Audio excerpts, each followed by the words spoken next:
Welcome to episode 62 of Crave the Book. Today's episode is all about charm. Cover to cover, Amber and I are going to be covering the entire book. So if you have not finished Charm, if you don't even have your hands on Charm yet, because we know many of you are still waiting for your copies, please skip this episode and wait until you have finished the book, because we will ruin the entire thing for you. Next week, we'll be getting right back into chapters 90 through 93 of Covet. So you are free to skip this week and wait until you have gotten yourself caught up. But if you have finished Charm and you are dying to hear our opinions, if you are dying to talk about this book with someone, then this episode is absolutely for you. So without further ado, let's go ahead and get started. Woohoo! It's time for Charm, finally, after 2 weeks. Stella, is that you?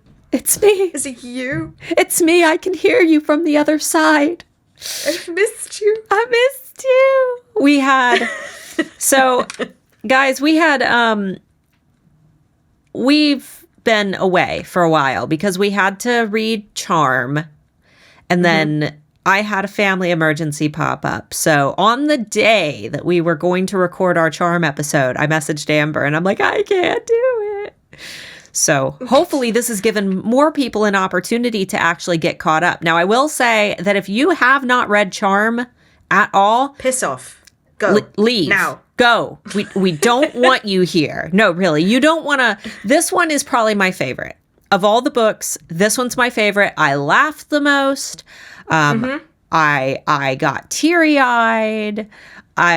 Of all the books, this one I think I enjoyed the most. And I think it's kind of because I'm biased, because I was able to, I'm emotionally invested. I think in terms of storyline, Covet still has the best story. But this one, there were a lot of moments that made me so happy that I just sat smiling like an idiot. So It honestly was worth being a standalone book. Like, you could read it cover to cover and not have read any of the others. I think it would have still made sense. Yeah, and I was thinking, I've seen a lot of people say, "Oh, should you read it in between Crave and Crush?" And I wouldn't, because the end ties too much to court. I think that the order is perfect how it is, and not to mention. Also, I think that you would look at Hudson differently.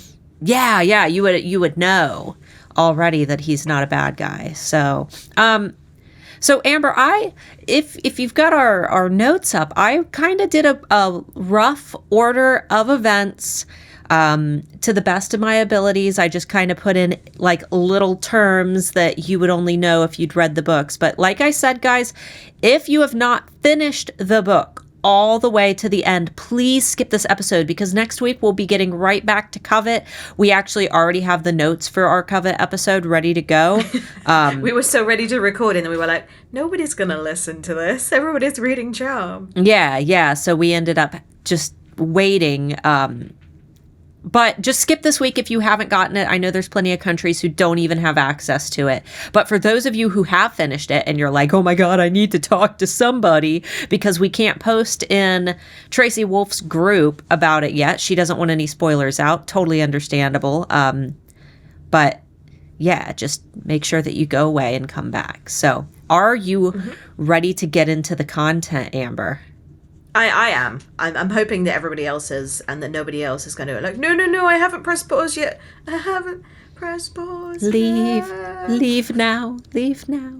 Okay, so our story begins with Grace, obviously having just been in the fight, or not fight, but, Hudson popping up in the hallway with sword in hand, and she jumps in front of him to save Jackson. And then she's like going through this, it's dark, it's so dark, and I don't know what's going on, and it's dark. And then Hudson's out of nowhere, just like, am I dead? Am I dead? Am I dead? Please let me not be dead. And then there's just this disembodied voice that's like, turn on the fucking lights. So there was a bit that like immediately irritated me, and it was the Fook or Fook. The fucking lights. Right? He's not Irish. He's not Scottish.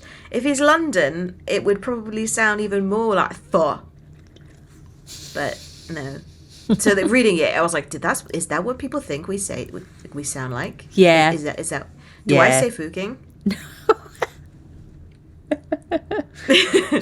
No. I mean, I don't know. I was able to filter it out to get the inflection. He said a couple new things. That he said takes the piss a couple times, and I was like, haha, that's not something he's ever said before. Tosser, wanker, all of the British insults. Yeah. So immediately Grace is like suspicious, obviously. I think that there was this really great moment where, first of all, she runs out of the lair. And I'm picturing it like Stranger Things, like the Upside Down, because I still don't really get the concept of how the lair exists because they're able to leave it. Yeah, but they're also running through towns and things. It wasn't like they were running and dodging things in an abyss of nothing. Yeah. They were running through a town that seemed to be abandoned. No one else lived there. Yeah, because we already have established that the lair, Grace is it's the combination of Grace and Hudson together, their minds melded, that have kind of formed the lair. Because it looks like Hudson's lair, but it kind of doesn't.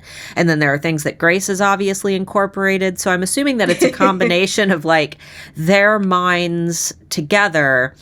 But does it actually exist? Is it a physical location in this shadow realm, or is it that part kind of fabricated by Grace, and it's almost like a little bubble within? I think it's like a little bubble. I think she does what the bloodletter can do with like memories. Oh. When she's in the cave with the bloodletter does the exact same beach. Oh, you're right. So remember when Hudson like pops out of her head finally? It's the exact same beach that he took her to. Yeah, you're right. It's really interesting though, because it is a physical location, because the dragon cannot get in. No, and Grace can somehow repair it.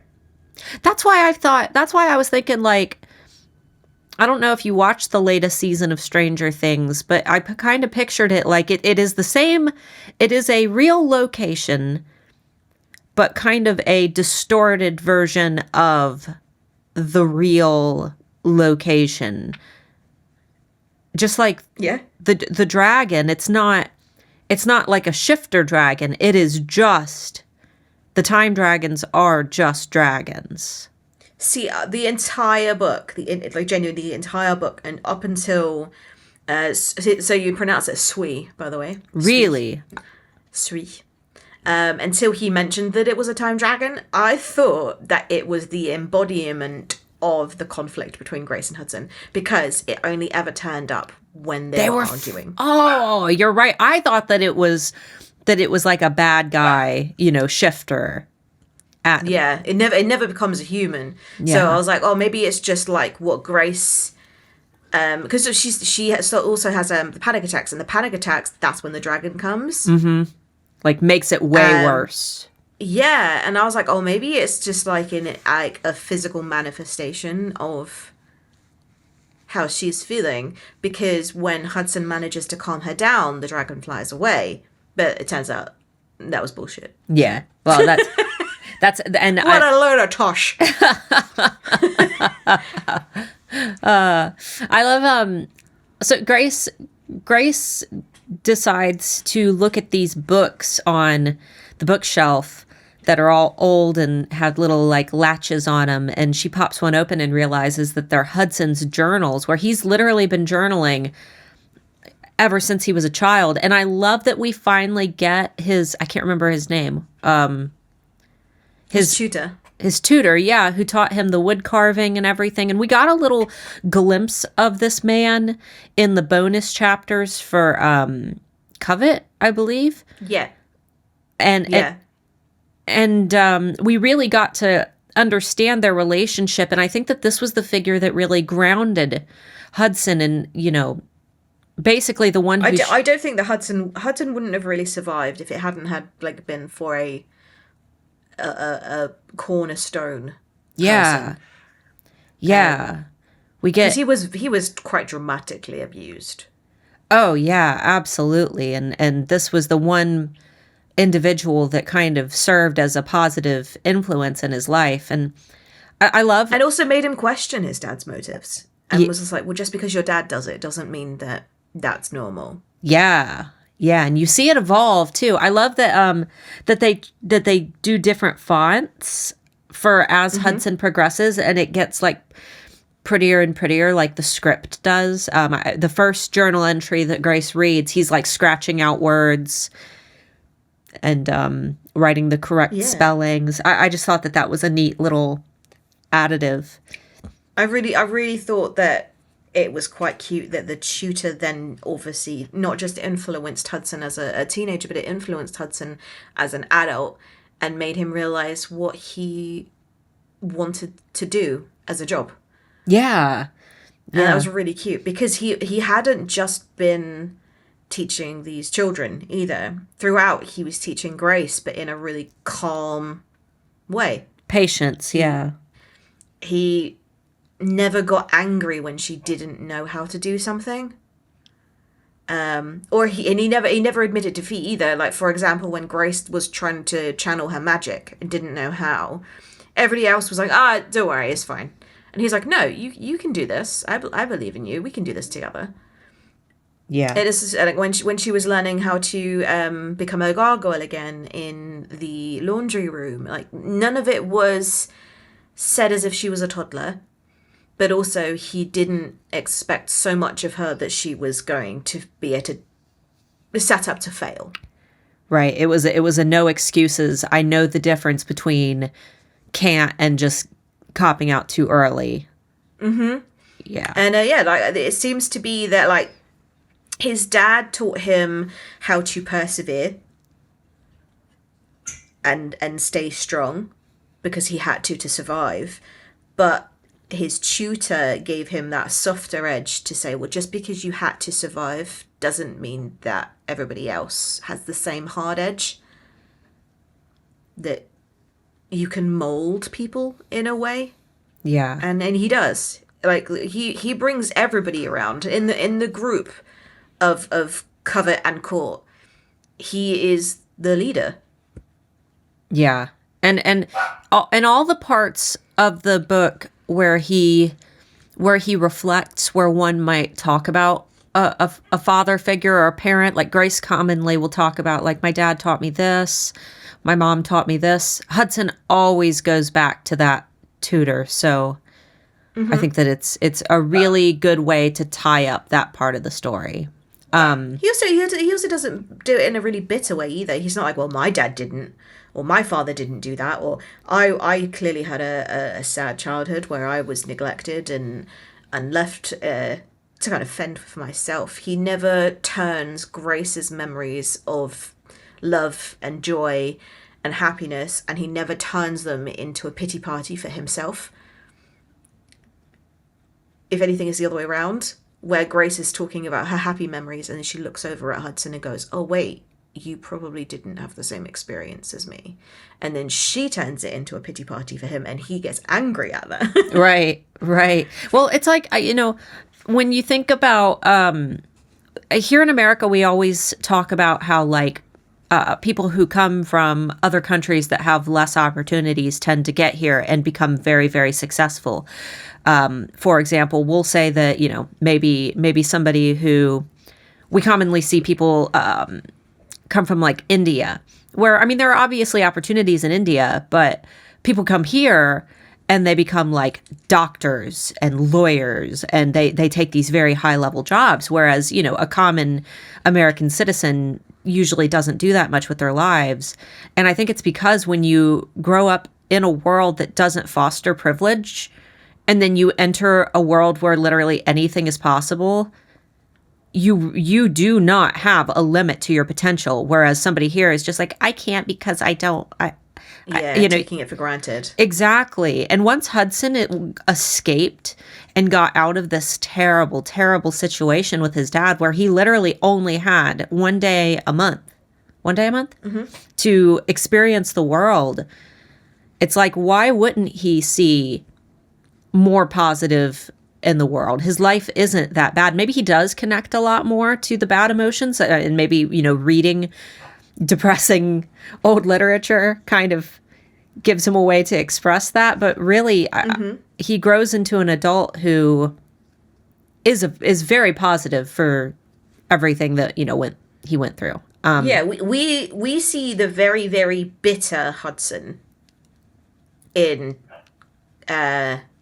Crush, and we immediately kind of assume that was his character to begin with, but actually we see the year and a half of Hudson that is actually quite a warm person. Grace is the one that's like, nope, nothing to do with you, absolutely not going to help you, not going to even entertain the idea that you could be good. Like, he tries everything he can to kind of explain to her that, like, no, he's not that person. Right. And and then it's almost, now you read the books back again, you realize that Hudson's only being that way because he's like, I've got to go through this all over again. Yeah, he kind of throws in the towel. He's kind of like, it's not worth trying to do this again. It took so long the first time. Yeah. And it really, really did take a long time. And it wasn't through lack of trying. It was, they just didn't talk to each other. No, months and months at a time where they really didn't correspond very much. No, they literally just lived on opposite sides of the house. So Hudson immediately tries to tell Grace, like, you made this room. You made this space. And she's like, no, I didn't. You locked me here. Nuh-uh. And he's like, go open the cabinets. And she's like, you put these Pop-Tarts here. He's like, I don't even know what a Pop-Tart is. And to be honest, I think even if he did eat one, it wouldn't have satisfied his curiosity. No, they're not that good. No, they're really not. And especially if you open the cupboard and that's all you see. Mm-hmm. Like, that's not just like oh, nice, I get like a Pop-Tart as a treat. If that's the entirety of the contents of your cupboards, you've got a problem. And I am surprised that Grace did not develop scurvy. She had fruit. There was fruit. There was fruit. There was an apple. And a can of pumpkin. A single apple was mentioned. A can of pumpkin. The entire time. But like, at no point did she cook a meal. She really didn't. She got No. She had granola bars, Pop-Tarts, some fruit. For a year. And she could have imagined anything in the cupboards. Liquid death. It wasn't a supply issue. It wasn't a culinary issue. I think if she had wished for it, she could have wished for a already pre-made pumpkin pie. And the house is kind of like the House of Wind. Yeah. It just gives you what you need. But it doesn't seem to have a character. Yeah. So the House of Wind in A Court of Mist and Fury. No, is it the Court of Mist and Fury? Silver Flames. Silver Flames is when the house actually comes like alive, and it almost has jokes, and it's like, no, you don't need any more alcohol, kind of thing. It jokes without needing a voice. It just like it makes things appear and takes things away. Yeah. Whereas I think that this house, or this bungalow or flat or basement, whatever they're in, the lair, Grace is fully in control of. She's just not aware of it. Right. So when she's like, I'm hungry, she goes to the cupboard, and then there's the things that she would hope to find. Yeah. And it's just sad that she spent a year, and then maybe she needed to do those jumping jacks, otherwise she would have got fat. Oh, yeah. I mean, I can't imagine living in one room that long. Like, you would have to move around. Your muscles would start seizing up if you weren't moving. Yeah. I love everything with Hudson's boxers, his ugly, because I've seen Versace boxers that are like hideous. I mean, just some with like chain designs and did she say that there was like a dragon or flames or something? I can't remember what something hideous. Yeah, something hideous. I just thinking of those like silk, those silk button down shirts that like guys used to wear that had like flames and things on them. Like Dragon Force. Yeah, they thought that they were like so cool, and yep. That's what I'm. They're like the rock versions of a Hawaiian shirt. Yeah. Instead of pineapples, there was like chains and anvils and birds of prey, skulls. And Grace vandalizes all of Hudson's ugly boxers. The pranks were my absolute favorite. Because they always took them too far, but at the same time, the other would be just like, okay, I'm gonna one up you, rather than get offended. And the bonus chapters, we got to read all the bonus chapters. I have them all, other than Witch's Court. I've got all the books. I'm shipping Amber the Shadow Realm, but most of them, for those who haven't gotten access to them, they all start with one chapter that is a prank and one chapter that is a backstory other than Vampire Court. Vampire Court doesn't have a backstory. It's Hudson taking Smokey for a walk. But all the other ones are backstories. There's a Shadow Queen backstory. There's a backstory with the Bloodletter and the God of Time. And there was one more backstory. It was the Polo. Polo, yeah, the Chupacabra, his backstory. Which, does that mean he's going to be an important character someday, or? I don't know, because it's the first Chupacabra we meet. Maybe he'll be in Cherish. Maybe, because it's not really explained what makes him a Chupacabra. Like, he's from Mexico. That's all that matters. That's what they said. Like, what was it? What were his powers? Like, other than like blood licking, blood licking, which he can't do because it's a vegetarian society. Yeah, he didn't get a lot of character development, but maybe that'll come later. So we have Hudson basically is able to take Grace into a memory of Coronado Beach, where she takes him to the cookie. Was it Velma's cookie, Miss Velma? Her cookie shop, and they talk about a little girl who used to go who had cancer, and they get, the oatmeal cookie that Grace talks about. She told Hudson about it in Covet, how she used to go to Miss Velma's and get cookies.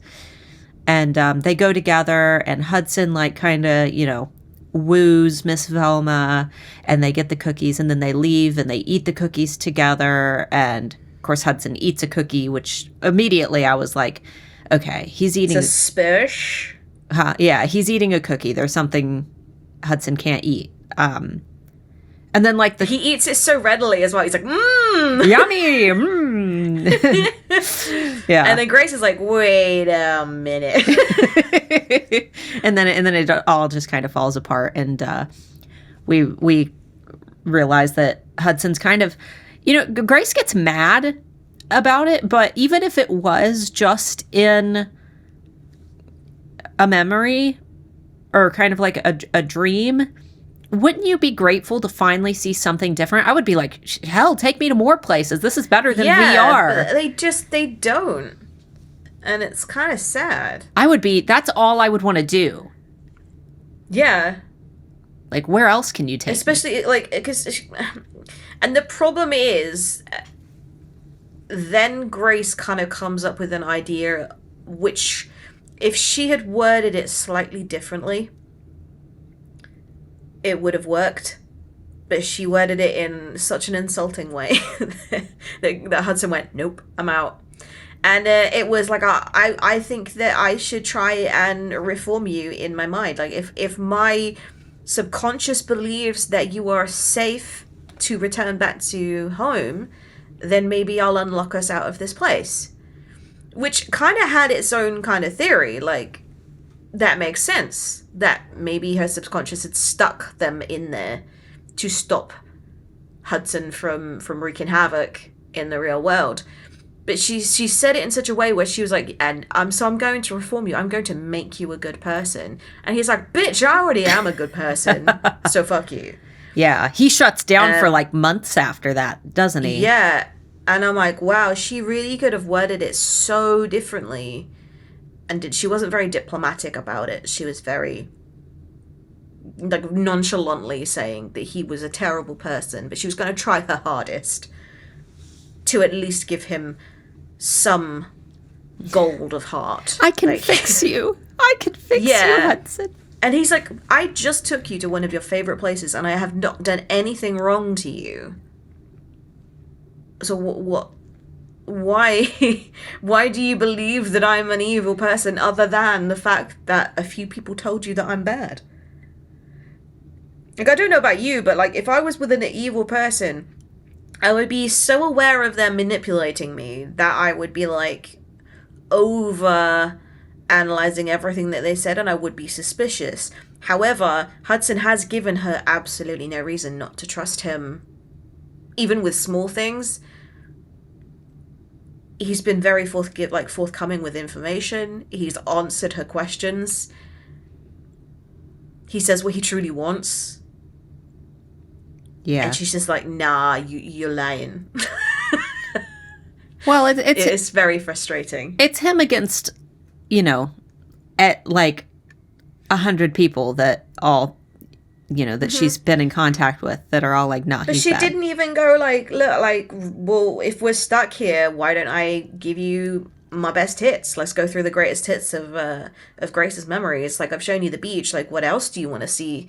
If you were stuck, because she would have known this by now through reading all of his diaries, is that he was stuck for a lot of his childhood in a prison, in a box. Like, would you not, even out of the kindness of your heart, if you know that he cannot get free of whatever mental prison you've put in place, would you not want to at least show him the world? Yeah. And well, I think that was a lot of the issue too, where she was like, I can show you the world and show you that there's Shining, good. shimmering, splendid. Yeah, show you how good the world can be, and then it'll fix you. And I think that was a lot of the issue. Yeah, it was a bit too much at the end. Yeah. It was like, you had me at the first half, and then you lost me. Yeah. Yeah. So Hudson keeps kind of popping into her mind and checking on all of the strings way before she even knows. Which are new. He's never seen anybody with that many connections, and he does realize that not only is there a connection to so many different people, but also that she's receiving feelings from them. Or something, the way that he said it was like, it's like a mutual bond between a lot of people. Yeah. And he was like, no wonder this girl is anxious. Like, she's feeling everything that everybody feels. Like, she is a true empath. And I'm like, bullshit. She does not feel anything for anybody. She's a cold, heartless bitch. Well, I think that up until this point, I thought that all the paranormals had like their set of strings, but apparently it's just one to a mating bond and one that ties them to their paranormal, powers. And when Hudson goes in, it's like he's in a forest of these strings, like, holy shit. And then he notices that hers and Jackson's was like sickly.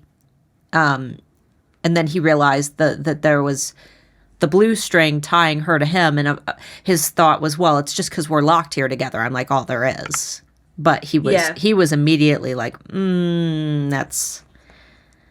that's sketch. I think he's very, very, very observant, and I think it's because he grew up in a house of very manipulative people, so therefore he had to watch everything. I mean, I grew up in a home where abuse was around every single corner, so therefore you started to learn how to avoid it by reading people's facial expressions so quickly that you don't even realize, you like subconsciously, you don't know why you think that person is very angry. You just know.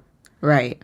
And then people are like, why? They don't look angry to me. And you go, they're angry. I just know they're angry. And I think that he's very, very observant, and he could just read things so fast. And he's like, I know that Grace is behind this. She might not be deliberately aware of it, but she's behind this. She's in control of this. Grace can fix the room. Every time the dragon comes, Grace can just go, nope, and fix it. We're safe in this lair. Like, he knows that everything that is wrong about the room, he starts listening. He's so aware of everything. And he's also the one person that in that room that's looking at Grace and going, I know you irritate the shit out of me. You are probably the most infuriating woman I've ever met. However, you have some redeeming qualities. And he starts to fall for her way, way, way, way faster than she ever falls for him. Oh, yeah. And the book starts, he's like, you want to go out there and die by a dragon? Go right on ahead. And then he gets toasted for her. He hears a scream, and he's like, no, I can't ignore that. And that one of the funniest things to read is that him with his super sensitive hearing, and she has the worst scream ever. And maybe that's just their entirety of their bond, is that he will just keep rescuing her from things just to stop her from screaming. Oh, God. Yeah. And then he got totally toasted. And then she's like, oh, let me treat your back. Oh, get out the first aid kit. Goddamn first aid kit. So she divides the room with her One Direction duct tape because they are squabbling too much, and she gets the books, but Hudson gets the movies and the games, and she realizes that like all the books are just the most boring books ever, other than his journals. In the bonus chapters, and the Shadow Realm bonus chapters, which is the one that Amber wants, that was probably the best bonus chapter like set. I have great taste. Yeah, that because Grace, she's got all the books, but Hudson has all the movies, and she wants to watch a movie, but Hudson wants books. She won't give him books. Is that it? She wouldn't give him a book. So he puts up a tent around the TV so that he can watch a movie. My favorite part of that bonus chapter is she very sweetly goes, Hudson, and he goes, yes, Grace, like as he's putting the tent up, like just that tension between them. But she hears like war movie sounds coming from the tent, and she's like, oh, he's watching another war. Favorite Private Ryan, I think she thought that he was watching. He's watching another sad, war movie, and she like peeks in the tent, and he's watching Monsters Inc. And he's just got the sounds, like war sounds playing. He doesn't want her to know that she's watching Monsters Inc. I love it. Yeah, it was my favorite. Yeah, and he comes over because he's all like pouty. He wants a book, and she's like, no. She's such a brat. Books. Yeah. And it was adorable because that then was the precursor for their monthly movie nights. Yeah. They agreed that one night a month they would sit and watch a movie together, which is cute. My favorite, whole book, other than Smokey, the Hudson's bird calls was, I was dying. Because you know what's bad is that entire part. I just pictured your husband doing that. I don't know why, but because it just sounds like something he would do to torture you. Yeah. So it was almost like watching. I just pictured your husband doing that you. Your husband doing that to you while you're trying to like work in your office or do something important. Yep. That is him. Is it not? Is that not something that you guys would do? Yeah. And he'd do it so well as well. Like, that's the problem, is that he wouldn't do, like, half-assed. He would go all in. That's the next ASMR. Yeah. We should have him make all the noise and we can do bird sounds with Hudson. And it's just your husband. Yeah. Just caca. Ooh, croak. Oh my god. And the thing is, he would do it so well as well, because he is a voice actor. Oh. So he would just be able to just imitate them perfectly. We have to. Maybe for like April Fool's Day. What do you think? Yeah. Well, we'll give him some weird, like the birds that he lists, and then a few others that are particularly weird. Yeah, absolutely. Like that, we're not going to go, okay, and now do a thrush, and then he's like, like they've got to be the weird ones, the weird like unbird like sounds. Like Scott, do an emu, and he's like, whoa, go. Oh god. You know, when is that an emu? I know. Or is it's like a cassowary or something where you could feel, like, it's so deep you could feel it like rattle your rib cage. You're like, ooh, I don't like that. That was a bird. No, it wasn't. That was a dinosaur. So we had a very stereotypical romance movie moment where after Grace, I think it's after she destroys his underwear and she rearranges his albums, he picks her up and he's trying to throw her into the cold shower and she's like freaking out. So he just steps into the cold shower with her. Mm-hmm. But then they have that like eye contact moment.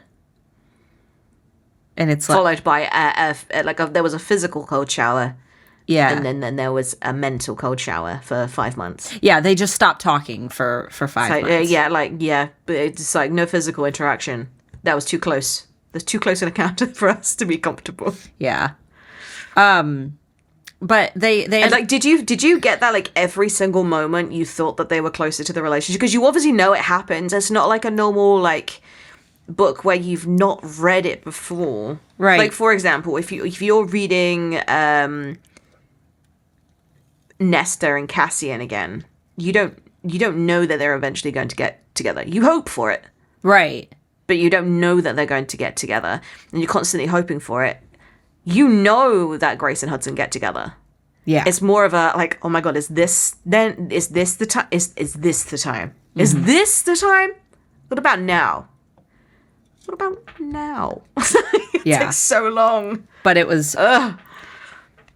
Yeah. But they came together because Grace was sitting on the couch. She was like super duper pouty, and Hudson realized that it was Thanksgiving. He kind of like nestles into her memories again and kind of watches what she's kind of reminiscing over. And I think he understands the difference, even though he's not necessarily had the best childhood, so therefore he's probably not got the best grip on emotions and the things that can influence them. He still looked at that memory and went, that's what she wants to have again, not, oh, we should avoid this at all costs and do something completely different. Yeah. Like, if he suggested, like, let's have a badminton game, she'd be like, the fuck? Where did that come from? But he just so happens to know exactly what will make her feel better. And I think she secretly probably knew that he was looking at her memories. But at no point did he say, oh, should we make a pumpkin pie? And then she goes, oh God, no, I'm too upset about it. Yeah. He already is able to navigate her emotions quite quickly. Which is nice. Yeah, and because that's what you kind of want in a partner, is that someone who knows the minefield of your feelings and can step quite quickly and nimbly between them without panicking you into thinking that they're going to step on a mine and go, okay, there's that trigger. That's a scary, sad moment again. Yeah. It was very That scene to me reminded me a lot of when Anna invites Christian over and has him trying to help her cook, and this person who's so intelligent and like seems to know everything, but he doesn't know how to do that one thing, and she's able to be like, oh, I finally know something. And I felt that way with Grace, and yet she knew nothing. Right. But she had, some knowledge of, even if you've never baked a pie, you kind of know at least what, okay, here's this must be what goes into a crust. This must be. Yeah. And it just so happened to be a recipe on the back of the can. Yeah. Yeah. So they kind of, they kind of figured it out. But then. I also liked it was like a precursor to them playing house. Like they're currently already living together. And even though he doesn't eat, she still needs to. And there was a very long time where I was like, oh my God, she's going to teach him how to make a grilled cheese. Oh, yeah, yeah. And then they didn't. And I was like, damn it. Like, maybe he did actually watch a YouTube video. What did they end up? They ended up fighting right after the pie. And I can't remember what they fought about. They fought about something major to the point where she sat by herself pouting and eating her pie. And then that's when she picked up his journal and read like one of the last entries that made her realize, oh shit, like he's not bad. It was that night that she had that like dawning where she realized that Cyrus has been, he's doing this to protect everyone. I don't remember either. However, I could maybe search in Charm for pumpkin pie and see what comes up. Well, I've got the book beside me, and all I got to do is find the part with his handwriting that looked better. But I mean, I guess it's not all that important because soon after that scene, they end up leaving because the dragon gets into the lair. And I'll be honest, I thought that the whole book was going to take place in the lair, and I was almost disappointed when they left. Yeah. Did you? Because it was like a now something bad's going to happen. Yeah. I really did have it in my head that something bad was going to happen, or that the book was going to take like a direction that I wouldn't like. And I know that sounds weird. I always have that fear that like, oh man, and I think it's my personal anxiety where I'm like, now we have to do something new. Now we have to meet new characters. I want to stay with my old characters. I felt that way in A Court of Thorns and Roses or A Court of Mist and Fury, where all the new characters of Reese's Inner Circle, I was like, oh, yeah. But then they end up like being my favorite characters. I found it, by the way. Did you? So Grace says that she doesn't remember what Jackson's voice sounded like. Oh. And then Hudson kind of lets her know that the bond is gone, which makes her think it's not an argument per se. It's her having a panic attack because she thinks that A, she doesn't love him anymore, or the bond is gone, or B, he's dead. Right. And Hudson is already settled on the fact that he knows that Jackson might be dead. Like, he's mourned. Well, yeah, when he first saw that the bond was gone, he threw up. Yeah. In the toilet. And which is impressive, considering that he doesn't have anything to throw up. Right. It's been... He's not eaten in a year. Yeah. Other than the imaginary cookie. Yeah. So it was like a dream cookie. Yeah. This is really where Grace emotionally kind of lets go of Jackson, because up until this point, she'd been occasionally looking at the photos that she had of him on her phone, which is pretty impressive for only being with somebody for, 2 weeks? Yeah. And it is like, ugh, she's a selfie person. Yeah, she was holding on to that hope. Yeah. By looking at these photos, and then she... I wonder what kind of photos. Well, Jackson can only see himself in selfies, so maybe he's only sent her his daily selfie for doing his hair. Or it's like when you use your phone, your front-facing camera, to see if you have anything in your teeth. Yeah. I rarely use my front-facing camera, and when I do, it's by accident. Yeah. You're taking a picture of something, you're like, "Ugh, what is that chin?" Always. And then occasionally you accidentally take the picture and you've got that photo on your phone. Forever. And you never go back and delete it. You just scroll to, oh, I forgot that happened. Why did I take that? Oh, I have a beard. I never realized. So they end up leaving the lair, and they're just kind of running through. Being chased by a crazy dragon. Yeah, running from a crazy dragon. They have a proper scene. But they find a farm, and everything's purple, by the way. And the song that played in my head is "I'm blue." While they're running, and it's all I had was, "I have a blue house with a blue window."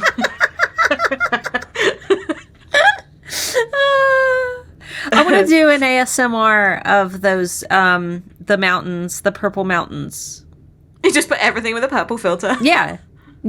I think I'm going to do that for a Crave ASMR. I've got a lot of ideas for Crave ASMRs, but I have a girlfriend, and she is so blue. So they meet a little girl on their journey. They see a house in the distance, and then they meet a little girl, and she has sharp teeth. And she sounds like a fucking nightmare. I immediately thought that it was about to go bad, and it did. Oh, they gonna get eaten. Yeah, I thought for sure that we were like some weird, creepy Children of the Corn shit, but no, she ended. It's really funny. It's like like my brain was like, scientifically, sharp teeth equals predator, but turns out all they do is eat purple carrots. Yeah, Tiola and Arndt and Merrily, which I quite like the name Merrily. It's cute. Yeah. So they go and they get some farm clothes. Hudson in some farmer John jeans. Mm-hmm. And they start helping out on the farm. Yeah, Hudson learns how to milk what was it? It wasn't a cow. No. It was someone else. Something. But there are all these little smoky creatures, including Smokey, who I've created the cutest art of, and I'm making Team Smokey hoodies for our next giveaway. Did you see my adorable Smokies? I did. I thought that you had got them like stock images. They were so cute. No, I put... it's called a Tago, or Tago. Yeah. I thought Tago. Tago milk. But yeah, Smokey, I put a bunch of blobs together to make Smokey, and I gave it little ears, and I picture... It's really cute. And you gave it loads of different expressions. I like the angry one with the little like scribble. Yeah. It's cute. I was fun fact, I was a little bit drunk when I made those. I was drinking a gin and lemonade, and I'm sitting there like, hey. I am drinking gin and lemonade now. Are you? It's late where you are. Just imagine. Yeah, it's 7 p.m. Yeah. So I'm just imagining that my tongue will become looser and looser throughout this episode. But yeah, guys, next giveaway that we do, I'll do Team Smokey, and I have it bubble letters because I normally do Team Katmere, but it'll be Team... I want stickers. You want little Smokey stickers? Okay, we'll do some little Smokey stickers. But I made it, and Yay. I made little Smokey purple, or her. Smokey's a girl. Okay, so, well, I mean, really, and we have some more like pranks as well. They just keep pranking each other. When do they? The leeches. Oh yeah, I forgot about the leeches. Grace makes Hudson fall into a lake, and then he comes out and he's covered in leeches, which is funny because the end of the book there's a warning. Do you get the warning? No. Hold on a minute. Let me pull it up. Why is it at the end of the book? They're all Entangled Teens warnings are always at the end. It says this book. That's weird. This book. Why don't want the warnings after I've read it? It says at the beginning to check the back of the book for trigger warnings, and it says that's so weird. This book depicts issues of panic attacks, death and violence, suicidal thoughts, life and death situations, torture, imprisonment, insect-related situations, death of a parent, and sexual content. All together in one scene, right? All together. It's a roller coaster. But I thought it would be really funny to like just end it, because like that's like the one thing that you kind of want at the end of those trigger warnings is like, I understand that I need a trigger warning because yes, I like to be aware of things that are in a book that might make me feel very uncomfortable if I don't know to preempt it.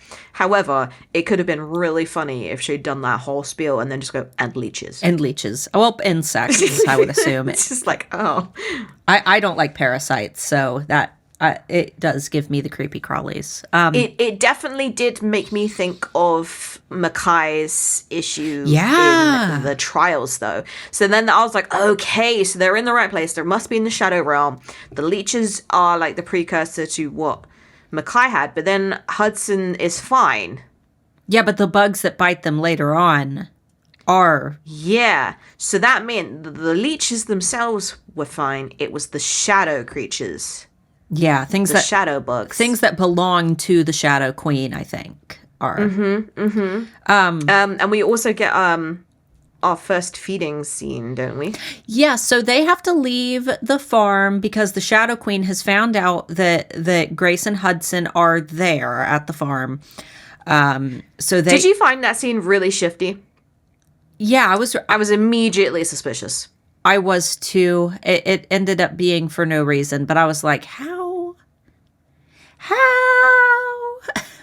Yeah, it was very much like here's a rucksack, now leave. Yeah. The Queen's on her way. And I was like, You already had that packed and ready to go? Like... Yeah, and he's like, I definitely need to go this direction. And I'm like, Well, Hudson was suspicious too. Yeah, but then it didn't really necessarily not pay off. Like, he went the way that they told him to not go, and then it still managed to be okay. Yeah. So I don't really... Like, the only reason that they were not okay was because he wasn't feeding. Yeah. Grace has to ride... And hadn't for a year. Yeah. Grace has to ride Hudson like Bella and Edward style. Like a tree. Yeah, just you better hold on tight Spider Monkey style. Oh, And yeah. Hudson's like getting real green because he hasn't eaten, and now they're not in the lair, which means like it's like his metabolism has sped up. He's now caught up with himself. And Grace keeps mentioning it as well. Because I think she secretly wants it, but also feels bad. Like, he hasn't eaten in over a year. So she keeps on going like, are you sure you don't want to feed? And he's just like, oh my God, you look like a steak right now. Really. She mentioned it. The first time she mentioned it was right before Ernst came and gave them the bag and said that the Shadow Queen was there. Because Hudson was like drooling. She suggested it while they were standing there, and then they realized. Then they had to leave. But they stop in a cave in the mountains because Hudson passes out. Yeah, he like needs to rest. He's like, I'm gonna go sleeping for now. I'm going for a nap. And he will not bite her. And they know that he won't be able to travel because he can't go out in the light if he bites her. But she's like, well, you can't. You're not any use to me now anyway. So she cuts her finger. Yep. And just stands there. Yeah. And finally he's like, I see what you did. Yeah. He finally partakes. And Smokey turns up. And they play tic-tac-toe. Yeah, which is adorable. Because the entire time the next day, Hudson can't leave the cave because it's daytime all the time. There is no night. Well, they get to this is also the first like scene where Hudson and Grace are like spooning in the cave, and the line that Hudson the don't act like you don't want to be here line. Mm-hmm. I was just like oof. That's the big oof for me. That one did it. Yep. Like the don't pretend you don't like this. Don't pretend you don't want to be right here. I was just like, oh yeah. Snuggle right in. Yeah. And I was also feeling like that happened after he literally hefted me up a fucking mountain. Yeah. Yes, Daddy. Take me now. I would be offering him a lot more than just my blood. Would you like my soul? Take it. Take my soul. Take it all. Then we get introduced to the coolest gay dads ever. Yep. which I was immediately suspicious when he had like a mohawk and tattoos, but then another one shows up, kangaroo carrying a baby and a chick, and it was, what were their names? I've got it on the board. So would you like to know the pronunciation of this name? Because this is one of those names where, where like you just kind of go, blah, blah, blah, every time they say it. Every time. I said either Kaomi or Siomi. It's Quiver. What? It's Irish. It's Quiver. What? Or Quaver. Which is really funny because that is the name of a chip here in England. We have crisps called Quavers. Quavers. And they're like cheese curls. I'm just going to... She's chips. Cheese Curl now. I'm going to call her Cheese Curl. Cheese Curl. But yeah, Quiver. All right. Cheese Curl and... Lumi and Orobon. Orobon and Lumi. Yeah, those are easy. Yeah. But yeah, that was definitely one of those names where you just go blah, blah, blah, every time. Cheese Curl. Blah, blah, blah. I was super suspicious of them, but they end up getting Grace and Hudson. Did you feel like it was a bit of a side quest in a game? It did feel like it. They're like, you got to help us get into the city. The Battle of the Bands. Yeah, you got to be in the band with us. And so they end up getting into this city that's supposed to be like a safe haven because the Shadow Queen cannot get in it. How did you pronounce the town? Adari. Adari, that's how it's either Adari or Adari, but I said Adari. They get in, and then Hudson gets up and sings One Direction, which I thought, I'd never heard the song. I had to look it up, and I put that song on my Instagram story with my Smokey art. Mm-hmm. And it was super cute. I'd never heard the song because I don't listen to One Direction. But we also find that Grace cannot sing, like to the point where not like you can just be a backing singer, just do a few oohs and ahs. It's like, no, categorically you do not open your mouth. Yeah, even Hudson was like, no. And that's really funny. Like can you imagine being told, like, someone that you're kind of fond of, like you're starting to kind of really like, and then there's this thing that you have to do, that you have to require a talent to be you have to need a talent to be able to survive in some kind of life or death situation. And then the person that you're kind of into just goes, yeah, no, she can't do that. Oh, fine then. Well, Hudson ends up like blowing everybody out of the water, including Grace. And they basically, they get to kind of almost kiss. Yeah, they cozy up to the mayor, who's like super duper. Again, would you like to know how to pronounce his name? Yes. Sui. Okay, the mayor. Anna, I did you get any foreshadowing from him? Did you think like Disco Inferno? What a weirdo. No. What a weirdo. He was weird, but I was hoping that he would be the the funny, like the funny mayor who dresses funny. And I thought it would be kind of like the God of Time. I thought it would be like, oh, he's, yeah. I did not suspect at first. I got it ruined for me because I speak French. Oh, what did he? Suis means stain. Oh, in French. Oh no. Stain or like defilement, sullied, befoul, blemish. Like I was like, no one gets called that deliberately without that being a thing. Like obviously it was like foreshadowing. Like I'm not supposed to know that. But I was interested to see if the French translation has come out, whether the suis becomes something else. Well, I'm assuming that's probably, so if that's the case, then because, I mean, it's kind of close to how we spell like soil. Yes. So, yeah. That was my first thought, was that it was like there was some link. That's his name. It's Mr. Soil. It's Mr. Soil. Disco Soil. Like disco stew. Disco soil. So they get, Hudson and Grace get a little room at an inn that is owned Which by... definitely felt like one of those, like, they do not sell umbrellas at this time of year. But what about the prawns, matron? And then immediately they get, like, the password, and then they get this room. It was really weird. It was really, like, Spy. Yeah, and then they can just indefinitely stay at this inn that ends up like being. He's like, I'm gonna call in what you owe later. There's like really like, what the fuck is our bill gonna be like? Yeah. Like if you don't know, nobody wants to stay at a place you don't know how much the mortgage is. Yeah, but they do have to get like, it is very much like, oh, you're here, you need to get a job, like. They kind of get thrown. You layabouts. Yeah, you must now have a function to our society, which they do. Hudson starts working at a repair, or not a. It's like a DIY store, isn't it? Like a hardware store. He is what's her name? From Grey, Christian Grey. Oh yeah, he's Anna. He's Anna. He also works in a hardware store. Yeah, and he's the only one making money because Grace keeps getting fired from places, messing shit up. Yes, she's so bad at everything. I thought that the first job was really cute, where she was obviously struggling, and they were like, "I think you're a really determined young lady," and she's like, "But not a baker," and she goes, "But not a baker."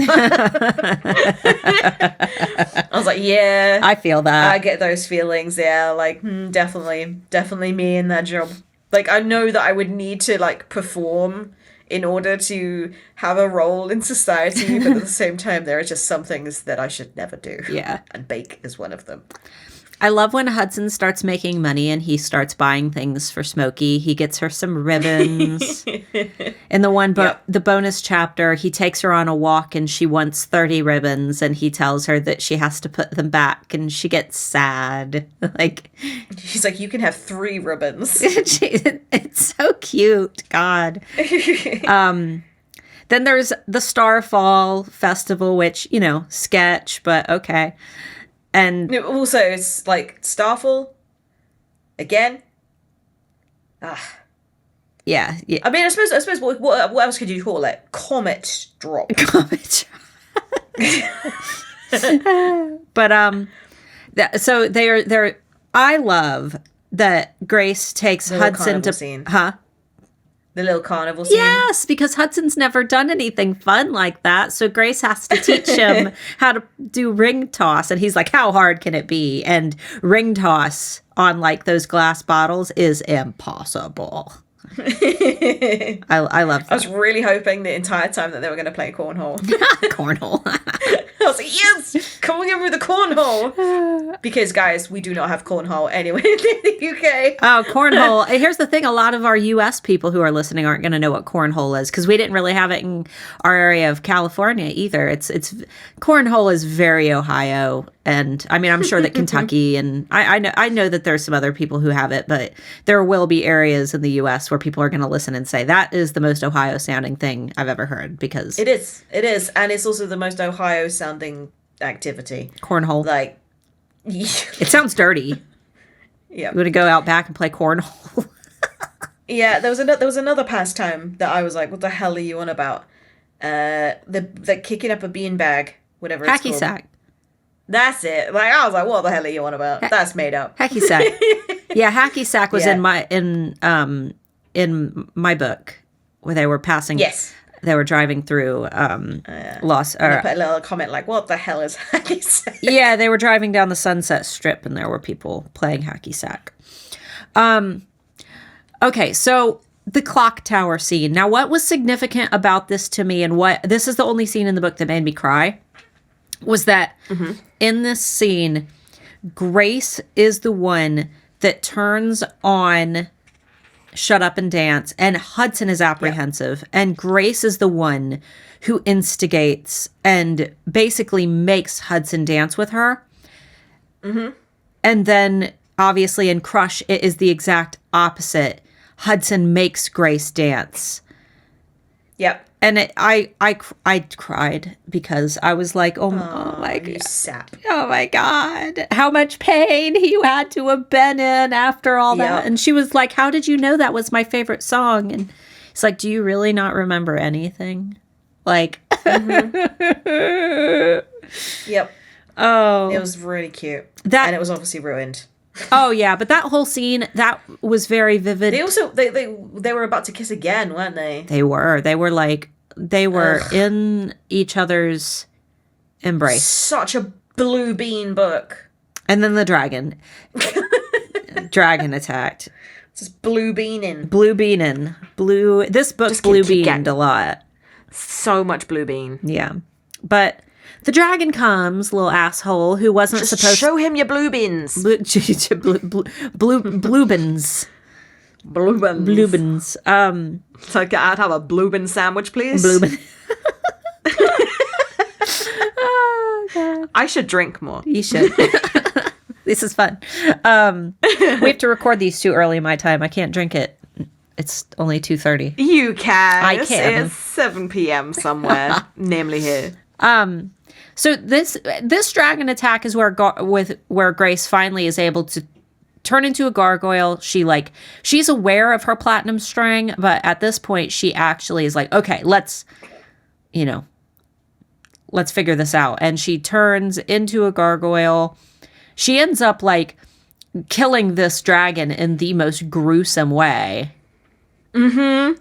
Literally, which was a foreshadow. Well, what's the opposite of foreshadowing? Because it was like a foreshadow for the thing that had already happened in our timeline.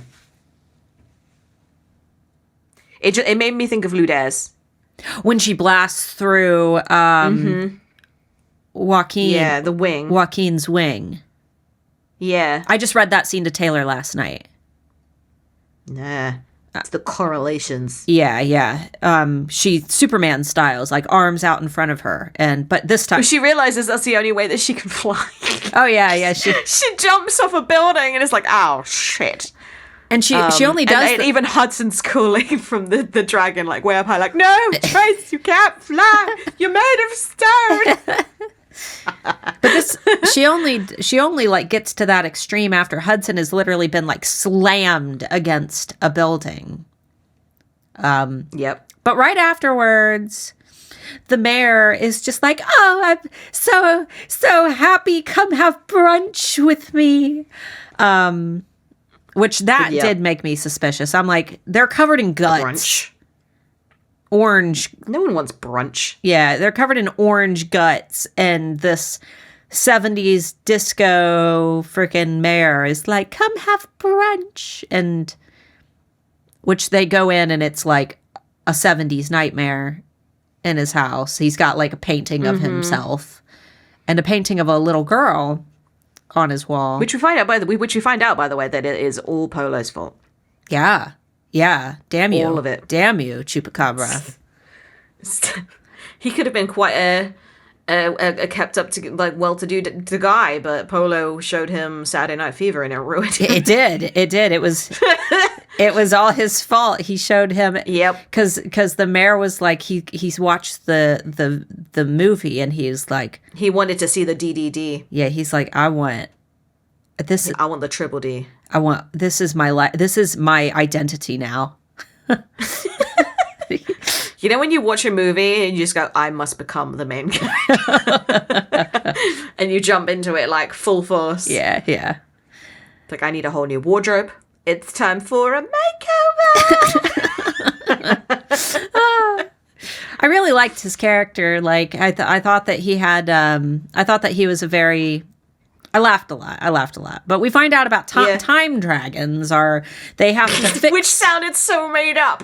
It sounded like I'm a time wizard, guys. And I was like, you sound like one of those things from Rick and Morty. I will mess with time. I will. I was like, I'm a time wizard, y'all. Oh, man. I pictured those brain looking... Yeah, with the walnuts. Yeah, purple walnuts. They did look like big ball sack head things. Yeah. Yep. So Grace and Hudson, they go shopping because Hudson's got some money because he's a teacher, which kind of weird. It's really cute. It's cute, but it's cute. It's cute, but it's kind of weird that they were like, oh, here's this new... Let's put an 18-year-old. This vampire 18-year-old. Let's put him in charge of the children. Who's not purple. Yeah. Then again, the mayor isn't purple either, so... It's a very inclusive town. Yeah, it's cute though. It definitely They're not racist. it adds another layer to Hudson's character. But Especially when they call him Mr. V. Mr. V, that's cute. So Hudson is gonna take Grace out shopping to get clothes, clothes shopping to make her feel better, and Yep. And they've been flirting this entire time. yeah, and then they go into the dressing room, and Grace is like, the inn is right around the corner. And Hudson is just immediately like, No, there's a bit where she's like, for God's sake, put a shirt on. And he's like, does it really offend you that much? And she's like, it freaks me out. And he's like, why? And she goes, because I want to climb you like a tree. And it was so brutally honest that he was like, oh, fuck. shit. But then, like, he just withholds love from her for, like, months. Yep.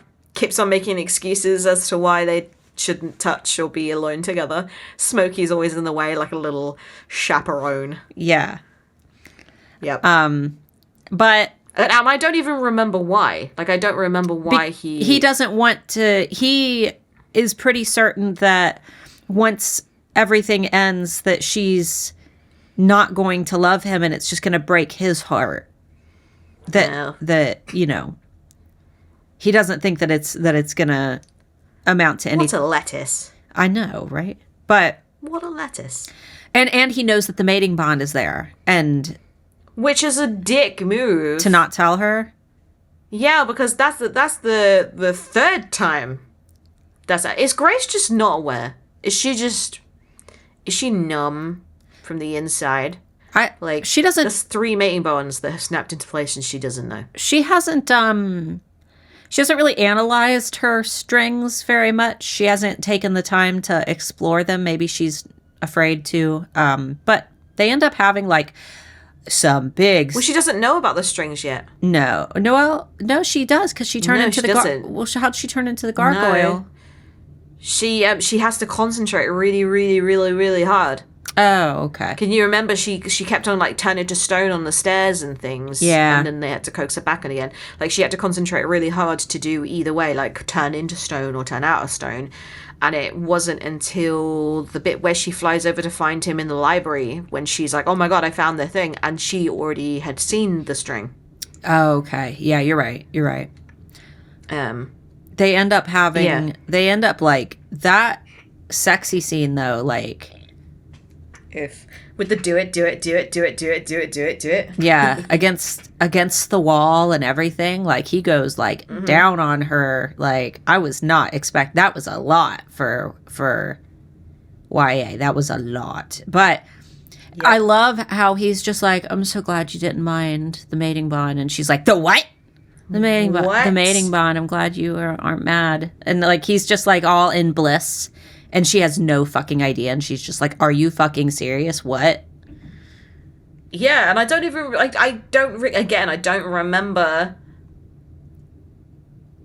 what... She was really super happy that she discovered her gargoyle. And the platinum string and stuff. And then she's like, I have something to tell you. Or, like, why didn't you tell me? But I don't remember what the why didn't you tell me thing was. Because he thought that it was the mating bond the whole time.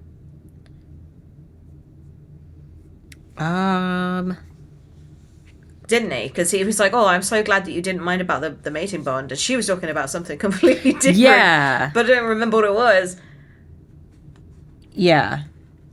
I'm like, I was trying to find it, but... And it's so stupid because I actually had it. Like... Oh, wait, I actually think I'm right there. Because I remember the chapter title. Let's see. I really loved that the whole, like, amateur astronomer chapter where he was talking about the constellations and stuff on her, like, her freckles. I just thought that was a cute visual. Okay, so I found it. Yeah. I'm so glad you're okay with the mating bond. I was worried you'd be upset or disappointed. And then he starts licking her and kissing her because she's like, what? Frozen. Yeah. She's like, what? She's like, excuse me. And then they immediately get in a fight. He says, it's one of the strings you keep looking at. And she doesn't even know which one it is. She said it just brought her joy when she looked at it. And then she finds out that he's known for a long time about it. And then, it's because he finally says that he loves her. Okay. Yeah. Yeah. And that's why. And then that's when she just tackles. She's like, oh my God, finally. Yeah. So, she does. She gets angry at him. She's like, look, I propositioned you in the dressing room. Like, I've been wanting to for weeks. Why won't you touch me? Because I think Grace she's got a best friend that works in the mall. It's like, please go and get home and get some because it's killing everybody. It was really funny. She also worked at a pub at the same time as well. A pub?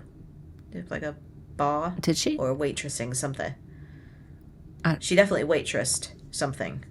I can't remember. But I love something that we don't get a lot. And I love it because especially, they're really young. And I love how, the next morning, Hudson, he makes sure, he makes sure that she's okay. And he says, it was her first time. And I want to make sure, which that does mean that it wasn't Hudson's first time. Yeah. So now we know for sure that it wasn't Hudson's first time. It was Leah. Maybe it might. God damn Leah. Leah. So the dragon ends up returning. And we get I had a feeling Smokey was gonna get killed. Right when they introduce a cute character, I had it in my head all along that Smokey was gonna die. Yep, same. But I was so sad. I was more sad by Hudson's reaction than Smokey actually dying, when Hudson holding Smokey's little ribbons. Mm-hmm. And holding Smokey's little singed body.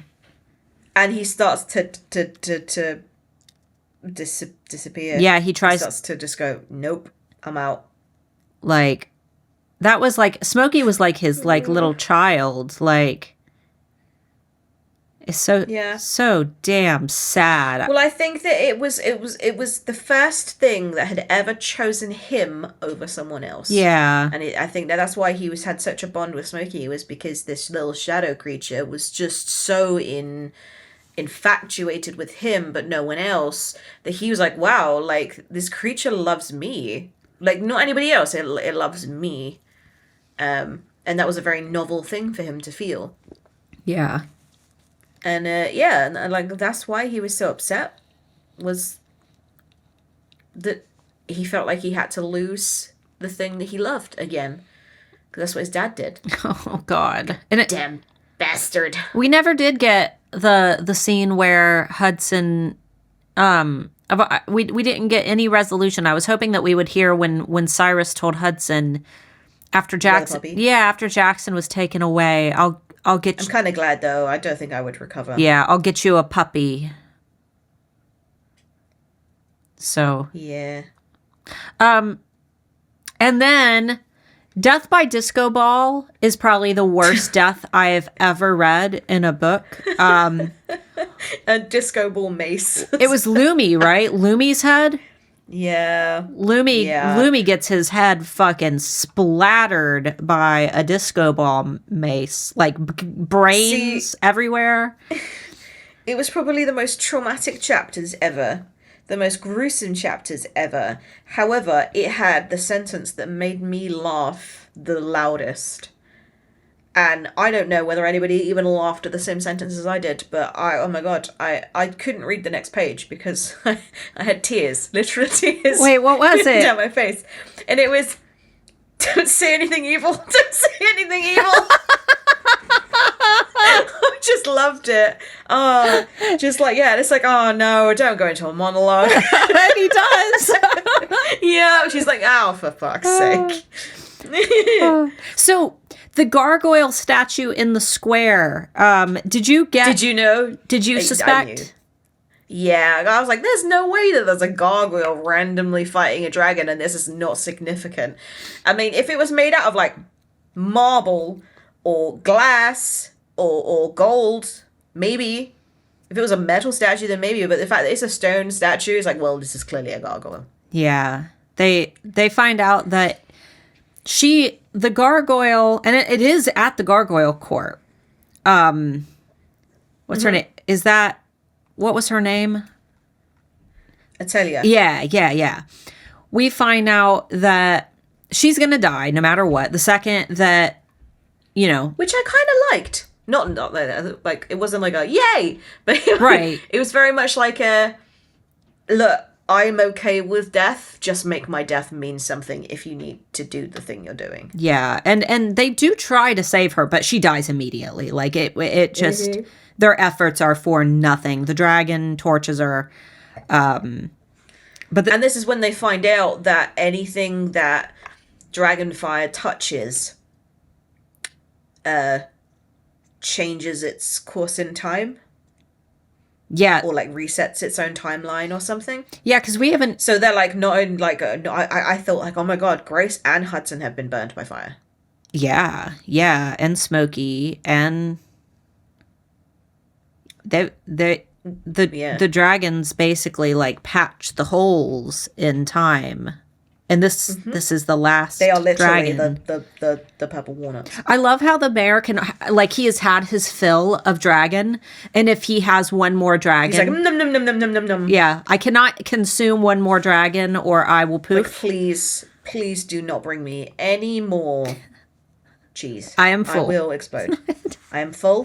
This is Thanksgiving in a nutshell. In a walnut shell.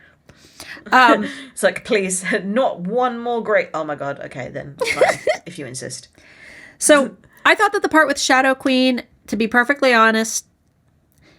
bit chaotic and I didn't quite follow anything. But then I was very tired and blasting through the end because I was like, I just want to get to the end. Like, I want to know that they're safe. It was like the climax, but it wasn't, because that isn't the part that I really feel that I was waiting for. And... I don't know. It felt like a battle that they weren't going to win, and then in the end they didn't. They didn't go with the shadows. They went, oh well, we clearly need to stop Soy. So Swee, Mr. Swee, and yeah, like the shadows, they were kind of just like an annoying evil. Like they're just like, they may as well been fighting against a swarm of flies. Yeah, well they're. That bit and chewed and stung. I have a feeling that all of this is going to lead us into Cherish, and that our normal Crave crew, Jackson, Flint, everybody is going to go here. Well, they got to go find Cleo. Yeah, they're going to go. And Queen Cleo. So all of these characters that we loved from Charm, we're going to get back. And then our characters, it's like our Maybe. I hope so, because I did enjoy the city. It did give me Valeris vibes. It did, until everybody just suddenly turned up and it was okay for them to go through the gates to do the final battle. It was a bit weird. Yeah, it was. It's like, we had to do an audition to get in, and you, purple people, just turn up. Purple people. Crazy. Purple people. I have a blue house with a blue window. So they end up back at the lair. Grace is afraid that Hudson has forgotten everything, but he wakes up and, everything is fine. And then we basically shoot ahead to where we left off. Wait. We forgot about the shadow promise and shit. Well, yeah, the Hudson. Yeah, that insignificant piece of information. Hudson, he gives Grace a ring. A ring, which is super, super awkward. Like, I know you're like a year into knowing each other. However, you literally boned maybe a month ago. Yeah, if that. Well, it wasn't an engagement. It wasn't an engagement ring. It was. Yeah, but can you right? A promise ring is a promise ring. If a promise ring comes with like, I will love you until the stars grow cold and love grows old and my bread goes moldy, then I've drunk far too much. Then I would be a little bit creeped out by the person no matter how much I love them. I would be like, whoa, too much. Whoa there, Nelly. Calm the fuck down. When they go back, when we get back to where we left off in at the end of court, the rings kind of combined into one. like Power Rangers. Yeah, with our powers combined, we are the Super Promise. Yeah, they combine into one cool ring design. Transformers. Now, okay, so the entire book, let me tell you what my fear was. I was so afraid that we were going to read this whole book and then it was going to... Hate Hudson. I thought it was going to go back to the beginning of Charm and we were going to have to hear Hudson's anguish and pain of like, Grace, we made it. Grace. And then she's just like, oh, Jackson. Blah, blah, blah. Yeah. And I didn't want to read that. I didn't want to read Hudson's anguish, but it put us in court instead. And I was like, okay. Because Grace was like, I remember everything. And then she's literally suddenly like accumulated a year and a half's worth of memories. All at once. In a millisecond. And then is like, well, you dum-dum, don't you think the Smokey's still alive? He's like, wait, what? Yeah. Like... He's been like 2 years. And he's not contemplated it a single time. Maybe he didn't want to think about it. Why would you not want to think about it? I know. I wish that we could have gotten some hints about Smokey being something important throughout Crush or... Covet, just anything. I know that Tracy probably hadn't invented Smokey until after those books were already written, but it would have been cute to get like little, like he, maybe he, I don't know. It'll be cute. However, will Smokey not remember him? I don't know. Like, does it reset the timeline? Because this is why I think that their timeline was so screwy, was because they got burned by the dragon and then it was like resetting timelines and stuff, but then it turns out they was just wibbly wobbly timey wimey stuff. Well, I think that ultimately what's going to happen in Cherish is they're going to go and figure out the shit with the Shadow Queen, save Mackay. They're going to have all their little friends, kind of combined and meet up. Hudson's going to get Smokey back. I have a feeling that there's going to be a bit of, a bit of some type of conflict that they're going to have to fight through to get Smokey. And ultimately, I think that we're going to get the happily ever after, whether that's with Grace and Hudson deciding to stay in the Shadow Realm or, starting the Gargoyle Court. I think that it was nice because Hudson was very happy with the fact that he didn't have his powers, because he doesn't disintegrate anything. No, and he is not able to persuade anything. So that may have been the reason why during court he was so adamant that he wanted to live without them. Wasn't necessarily because he hated them so much, was because he had survived for two years or whatever without them, and it was the best years of his life. Yeah, and he survived crazy odds just with his kind of normie vampire powers. Mm-hmm. So yeah, and also if they lived in the lair, he would never have to feed on her. And I'm like, she won it. Yeah, she won it. But yeah, well, all in all, I really enjoyed the book. Like it was kind of like reading Frost and Starlight for me. Where I was like, this isn't necessary to the storyline, but it scratches that itch of Hudson and Grace, where you're just like, yeah, give it to me. Yeah, it was a feel good. It was definitely a feel good. Mm-hmm. I do think that it's essential to the story. Like, I would not recommend someone leave it out if they're reading them. I think that it needs to be a part. But then Frost and Starlight does the same. Yeah. Like, it sets up the story. However, if you didn't read it, you would just be missing a few parts of information that Tracy kind of weaves into the story regardless. Well, but Cherish, I think it'll be an essential part, because otherwise you're going to be like, who the hell is Smokey? Like, who is Cleo? Right. They will need to have those ends tied up. But it does make me concerned because, like, the way that court ended, they were like, oh, we're going to go and have to see the Shadow Queen, Cleo. I thought the Shadow Queen was a friend. Turns out she a bitch. Oh, yeah. We're going to have, like, a big battle, I think, in Cherish. Yeah. Against, like, not just the queen, but the whole army of shadows were relentless. Like, they couldn't fight against them. They had nothing. And if they are going back, Hudson has no powers. Hudson has no powers, and Mackay will have no powers. Jackson will have no powers. Maybe. I don't know. Can Grace take gargoyles with her? Well, I don't know. That's what I was thinking. Like, can they take the dragons? Would Flint still be able to turn into a dragon? Would Jackson still be able to turn into a dragon? I forgot Jackson's a dragon. Can Jackson still do all of the vamp things? A vampagan. A drampire. Drampire. I guess we'll find out in a year. Oh, God. Yeah. Shit. Well, speaking of missing pieces and gaps and questions, somebody called Desiree posted it in the tea room an hour ago, so just before, well, actually, mid recording this, and in her copy of Charm, so you have the physical copy in front of you, it goes chapter 132 to chapters 139. What? There are 7 chapters missing out of her book. Wait, 100. All right, here's 130. Oh, okay. 100 and literally, as like I'll send you the picture. 100. Like, wait, what it goes? 130 what? 132, and then on the next page, like, she splayed it out on a desk.